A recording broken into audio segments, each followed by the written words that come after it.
Assalamualaikum warahmatullahi wabarakatuh. Perkenalkan, nama saya Livia Divania Zain dari kelas R1B Ilmu Komunikasi.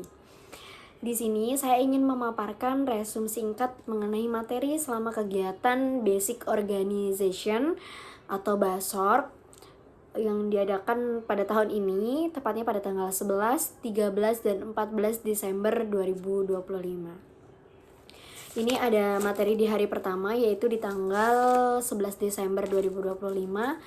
Ada materi kepemimpinan yang efektif. Jadi, kepemimpinan adalah tindakan untuk mempengaruhi orang lain dengan mencapai tujuan bersama. Kepemimpinan ini hadir dalam kehidupan sehari-hari, prosesnya dinamis di dalam dan di luar organisasi, dan kuncinya efektivitas organisasi. Organisasi tanpa kepemimpinan itu jelas tidak akan berjalan ya. Nah, peran kepemimpinan dalam organisasi untuk menyatukan visi misi, menetapkan prosedur kerja, mengorganisasi tim, dan mengarahkan keputusan. Nah, ada ciri-ciri nih, ciri-ciri pemimpin. Nah, sebelum kita memasuki ke dalam ciri-ciri pemimpin, bedanya kepemimpinan dengan pemimpin itu apa sih? Jadi kalau kepemimpinan kan tindakan untuk mempengaruhi seseorang ya, dengan mencapai tujuan bersama. Sedangkan pemimpin adalah orang yang memimpin atau orang yang bisa menjadi fasilitator, pengarah, pengawas dalam suatu organisasi. Nah, ciri-ciri pemimpin yang efektif tuh apa aja sih? Ini ada, dia memiliki strategi, terus eksekutor, ada talent manager, terus ada human resource development, ada personal skill. Terus ada materi yang kedua, itu mengenai komunikasi bisnis dan konten kreator. Itu kalau tentang ini tuh dijelaskan lebih ke konten kreator ya. Maksudnya kayak gimana sih caranya kita bisa menjadi konten kreator, dan cara pemulainya gimana. Terus cara mengatasi biar kita aktif konten terus kayak gitu. Nah, materi yang ketiga ini ada public relation. Itu apa sih public relation atau PR itu? Itu adalah proses membangun dan mempertahankan hubungan baik antara organisasi dengan publiknya, internal maupun eksternal, untuk menumbuhkan rasa kepercayaan, menumbuhkan reputasi, dan juga citra positif pastinya. Tugas dan tanggung jawab dari PR sendiri itu banyak sekali. Aku hanya nyebutin 3 poin utamanya, yaitu menulis dan menyebarkan siaran pers. Terus ada menangani wawancara narasumber dari perusahaan. Terus ada juga mengatur event atau konferensi pers. Itu poin penting dari aku sih. Maksudnya aku menjelaskan 3 poin. Terus ada nih perbandingan antara PR tradisional dengan PR modern itu apa saja. Kalau setahu aku ya, PR tradisional tuh sifatnya masih satu arah.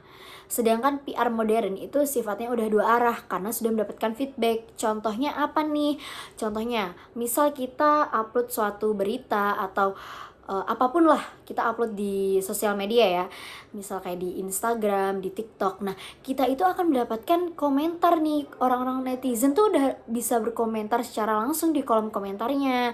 Sedangkan kalau zaman dahulu tuh nggak bisa, karena biasanya PR itu hanya disiarkan di radio. PR pertama kali disiarkan di RRI, Radio Indonesia ya, RRI. Terus ada materi terakhir pada tanggal 11 tadi, yaitu tentang wawasan kebangsaan dan implementasi Ormawa.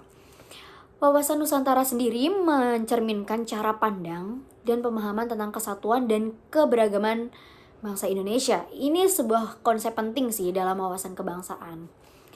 Nah, wawasan kebangsaan sendiri ini, kita sebagai generasi muda nih harus memperkuat dan mengimplementasikannya.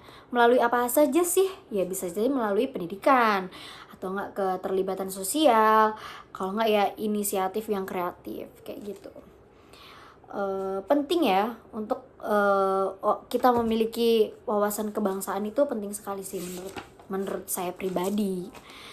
Nih, ada nilai-nilai dasarnya. Itu ada banyak sekali. Salah satunya cinta tanah air, sadar kalau kita itu berbangsa dan bernegara yang satu, yaitu negara Indonesia.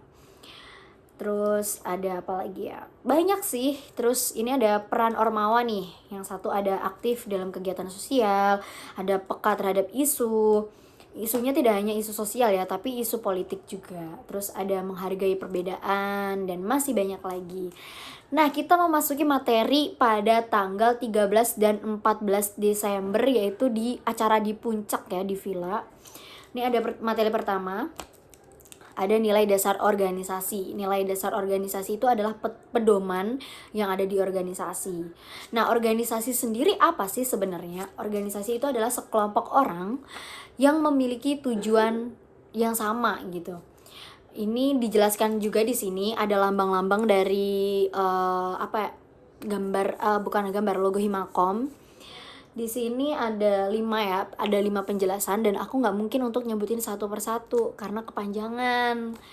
Ya pasti ada perisai, terus ada kenapa sih logo ini berwarna hijau, terus ada bintangnya juga, ada rantai merah, dan juga ada buku serta logonya. Jadi ini adalah penjelasan mengenai lambang Himakom. Ini ada artinya sendiri ya guys. Terus abis itu ini ada nilai dasar dari organisasinya, pasti ada kejujuran, integritas, terus profesionalisme, kerjasama, pelayanan, dan masih banyak lagi. Ini materi yang kedua adalah kemahasiswaan dan kode etik. Kemahasiswaan itu adalah pelajar tertinggi ya, karena sudah mahasiswa bukan siswa lagi katanya. Terus ada kenapa sih IPK tinggi? Itu nggak cukup, karena kita harus menguasai apa itu critical thinking, terus ada creativity, terus ada communication, ada collaboration. Terus ini ada Tridharma perguruan tinggi, itu ada pendidikan, penelitian, dan pengabdian. Habis itu ada hak-hak mahasiswa Kosgoro 1957, yang pastinya haknya ada kebebasan secara akademik, ada layanan akademik, terus ada penggunaan fasilitas kampus, dan masih banyak lagi. Terus ini larangan mahasiswa, kalian semua udah pasti tahu, yang pastinya ya kita tidak boleh melakukan kegiatan politik praktis, terus tidak boleh membuat perbuatan yang mengandung unsur sara, tidak boleh mengkonsumsi narkoba dan lain sebagainya. Kita masuk ke materi ketiga, yaitu Tridharma perguruan tinggi dan Kosgoro. Nih, ingat Tridharma perguruan tinggi itu ada pendidikan, penelitian, dan pengabdian. Sedangkan Tridharma dari Kosgoro sendiri ada kerakyatan, solidaritas, dan pengabdian. Nih ada implementasi Tridharma Kosgoro, itu ada literasi digital untuk masyarakat, riset medsos dan perilaku publik, pendampingan UMKM dalam bidang digital, dan kampanye sosial kolaborasi. Sebenarnya ada materi satu lagi, karena aku nggak ikut di materi yang terakhir, jadi aku cuma mereview sampai materi terakhir. Materi yang ketiga itu yaitu Tridharma perguruan tinggi dan Kosgoro itu. Sekian, terima kasih.